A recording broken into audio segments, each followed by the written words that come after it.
हरे कृष्णा, जय माता दी। आप सभी को आषाढ़ गुप्त नवरात्रि के दूसरे दिन की बहुत बहुत शुभकामनाएं। आज दिनांक है 26 जून, दिन शुक्रवार और आज आषाढ़ मास गुप्त नवरात्रि का दूसरा दिन है। आज दूसरे दिन महाविद्या माँ तारा की पूजा के साथ साथ माँ ब्रह्मचारिणी की पूजा की जाती है। तो आज की इस वीडियो में आप सुनेंगे माँ तारा की संपूर्ण कथा और साथ ही वीडियो के लास्ट में जानेंगे पूजा विधि के बारे में। अगर आपको जानकारी अच्छी लगती है तो वीडियो को लाइक करें, कमेंट बॉक्स में जय माता दी जरूर लिखें। महाविद्या माँ तारा जीवन में आने वाली सभी विपत्तियों, आकर्षण और संकटों से मुक्ति दिलाने वाली है। माँ तारा की साधना संपूर्ण रूपों से अघोरी साधना होती है। माँ तारा की साधना करने से मनुष्यों को लौकिक सुख के साथ साथ शांति और समृद्धि की प्राप्ति होती है।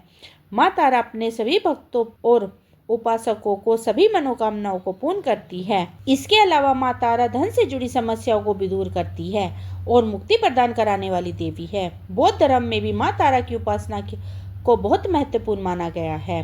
मान्यताओं के अनुसार भगवान बुद्ध ने भी माँ तारा की आराधना की थी और साथ ही भगवान श्री राम के गुरु वशिष्ठ जी ने पुण्यता को प्राप्त करने के लिए माँ तारा की उपासना की थी। शास्त्रों में बताया गया है कि भगवान शिव और महापंडित रावण ने भी माँ तारा की उपासना किया करते थे। मान्यताओं के अनुसार जिसका उद्धार भगवान शिव भी नहीं कर पाते हैं, माँ तारा उसका उद्धार भी कर देती है। जिस जगह पर भगवान आनंद भैरव के गुरु वशिष्ठ जी को माँ तारा के उपदेश प्रदान किए थे, वह जगह आज के समय भी माँ तारापीठ के नाम से प्रसिद्ध है। माँ तारा की साधना एक विशेष प्रकार से की जाती है जिसका कोई विशेष नियम नहीं होता, किंतु अगर कोई मनुष्य पूरी श्रद्धा के साथ माँ तारा की पूजा करता है तो वह अपने भक्त की पुकार जरूर सुनती है। माँ तारा की आराधना करने से धन संबंधी सभी समस्याएं दूर हो जाती हैं और सभी दिव्य सिद्धियां प्राप्त होती हैं। शास्त्रों में माँ तारा को 10 महाविद्याओं में दूसरी महाविद्या बताया गया है।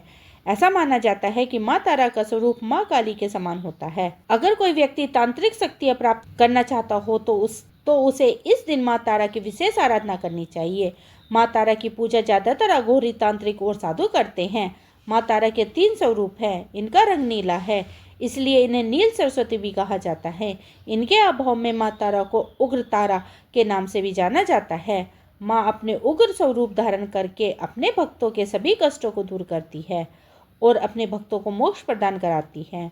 माँ की पूजा करने से काम, क्रोध, मोह और लोभ से छुटकारा मिलता है। माँ तारा के तीसरे स्वरूप का नाम एक जटा है।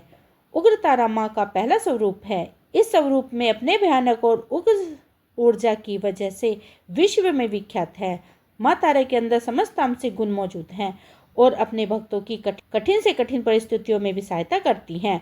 उग्र तारा किसी भी प्रकार के संकटों का नाश करती हैं और साथ ही बुद्धि, बल, विवेक को जागृत करके अपने भक्तों को विनाशकारी परिस्थितियों में भी रास्ता दिखाती हैं और उनकी सहायता करती हैं। माँ तारा का दूसरा स्वरूप है सरस्वती और माँ इस स्वरूप में पूरे ब्रह्मांड के जन्म समाहित है। माँ नील सरस्वती आयुर्वेदी, ज्योतिष विज्ञान या कुछ भी अज्ञात ज्ञान जो भी सामान्य बुद्धि की व्यक्ति की समझ से परे होते हैं, इन सभी चीजों को एकत्रित करने के बाद ही स्वरूप बनेगा और जो ऊर्जा उत्पन्न होगी वह देवी नील सरस्वती देवी नील सरस्वती राजसिक गुणों से संपन्न है। नील सरस्वती अपने ज्ञान और ऊर्जा से ज्वल सब को भी शिव का रूप देने में समक्ष है।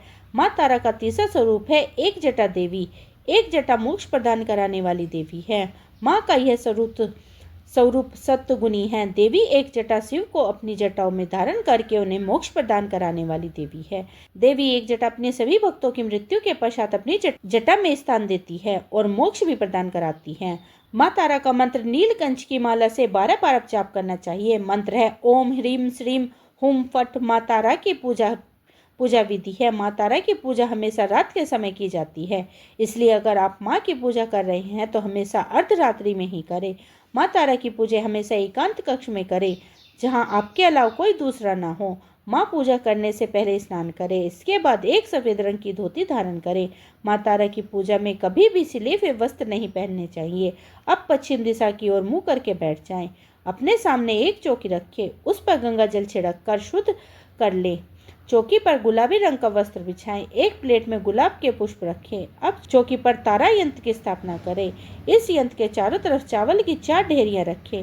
चावल के चारों ढेरियों पर एक एक लौंग रखें। इसके बाद तारा यंत्र के सामने घी का दीपक प्रज्वलित करें। दीप जलाने के बाद विधि विधान से माँ तारा के मंत्रों का जाप करें।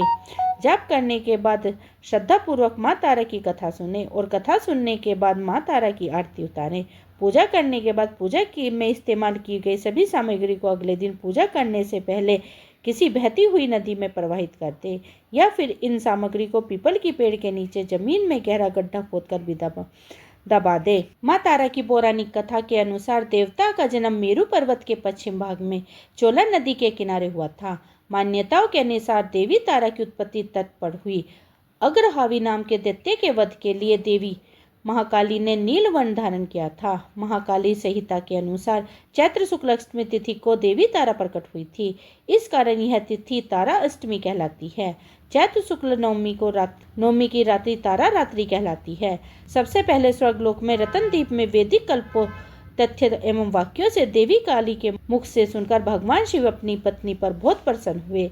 भगवान शिव ने देवी पार्वती को बताया कि आदिकाल में भयंकर राक्षस का विनाश किया, तब आपका यह स्वरूप तारा नाम से व्याख्यात हुआ। उस समय आपका रूप बहुत विकराल था। आपका यह रूप देखकर सभी देवता भयभीत हो गए थे। अपने इस विकराल रूप में आप नग्न अवस्था में थी, इसलिए आपकी लज्जा के लिए ब्रह्मा जी ने आपको वक्र चर्म प्रदान किया था। इस कारण से आप लंबोदरी नाम से व्याख्यात हुई थी। तारा रहस्य तंत्र के अनुसार भगवान राम केवल निमित्त मात्र थे। वास्तव में भगवान राम की विध्वंसी शक्ति देवी तारा ही थी, जिन्होंने लंकापति रावण का वध किया था। माँ तारा की पूजा हमेशा एकांत कक्ष में ही करनी चाहिए। जिस तरह से आप पूजा कर रहे हैं वहाँ पर आपके अलावा कोई दूसरा व्यक्ति मौजूद ना हो और पूजा करने से पहले स्नान अवश्य करें। इस मान्यता है कि नीलकंठ की माला से 12 माला का जाप करने से माँ तारा देवी प्रसन्न होती हैं और लोगों की मनोकामनाएं पूर्ण करती हैं। माँ तारा की पूजा का मंत्र ओम ह्रीम श्रीम हुम फट माँ तारा। जय माता दी। ये थी आज की वीडियो। उम्मीद करती हूँ आज की वीडियो आपको पसंद आई होगी।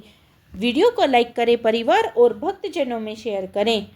मिलती हूँ तीसरे दिन के महाविद्या की कथा के साथ। तब तक के लिए हरे कृष्णा, राधे राधे।